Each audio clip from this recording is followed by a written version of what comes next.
Okay, listen. I did not wake up one day saying, let me become a crochet queen. Nope, absolutely not. This whole thing started by accident. So picture this. I buy a crochet kit for my daughter, educational, summer activities, mom of the year moment. I thought she'd be the one learning. Instead, she used the yarn once and disappeared. But me? I stayed sitting there like an 80-year-old grandma with a cup of tea, trying to figure out how to hold a hook like a functioning human. And I swear, the yarn and hook were both looking at me like, ma'am, what exactly are you doing? Now, I was kind of inspired before. My sister used to crochet so calmly, like she's solving world peace. And I just stare like, wow, I wish I could do that too. And the final push, my cousin got a crochet gift, a super cute one, adorable, perfect. And did I get happy for her? Yes. Did I also get jealous? Definitely yes. I literally thought, okay, wait, why does she get a cute crochet plushie and I don't? So instead of crying, I decided to make my own independent woman energy activated. Let's talk about my first magic ring. Well, it didn't really look like a ring. It looked like a crime scene. My stitches were uneven, my yarn was screaming, and my fingers were doing gymnastics. My stitches, oh my god, I can't even start to describe it. But after a few tries, something magical happened. I made a circle that actually looked like a circle. And that, ladies and gentlemen, was the beginning of the addiction. Next thing I know, I'm ordering yarn from Timo like I'm stocking a yarn shop.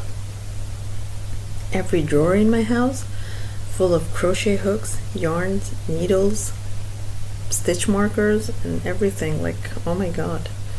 My kids, Mama, can I have this yarn? And of course me, the dragon in me, comes out and I go like, no, this is special yarn, don't touch my stuff. I swear, crochet turns you into a dragon guarding treasure.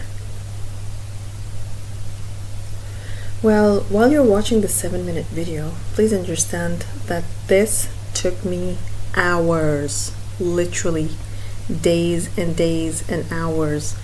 And there were so many mistakes that I had to reopen and redo the whole thing. So just because you see it in 7 minutes, trust me, it didn't just happen overnight. Hours of pausing, restarting, losing stitches, fixing, counting, recounting, doubting my life choices, drinking water, telling myself just one more round. But yeah, like I said, in the time lapse, it looks like I'm some professional crocheter on fast forward with my life together. Trust me, real life me is struggling. But honestly, crochet is therapy. It's just so peaceful, creative, and it's the only time my brain actually shuts up and focuses on this one thing that I'm working with. And oh my god, the moment you finish a piece, OMG. It feels like you just won a small award. Look at this plushie in the video. It started as a string, just plain old string, and now it has a personality, vibes, probably even an attitude. So if you're watching this thinking, should I try crochet? I'd say yes. This video is your sign. Well, just be ready for your first creations to look like confused potatoes. But you will get better. Every stitch teaches you something. So, yeah, thank you for sticking with me through my crochet chaos. I just had to vent it out in a video, and I thought this video is the perfect choice. I mean, I'm just gonna let you watch the rest of the video, or you could just click on fast forward and watch the rest of the stuff. But yeah, I hope my journey from disaster magic rings all the way to this plushie inspires you. And if you want to make the same thing, just let me know. The pattern to this will be at the end of the video. And yeah, just enjoy. And of course, don't forget to hide your yarn from your kids and from me. Yeah, enjoy the video.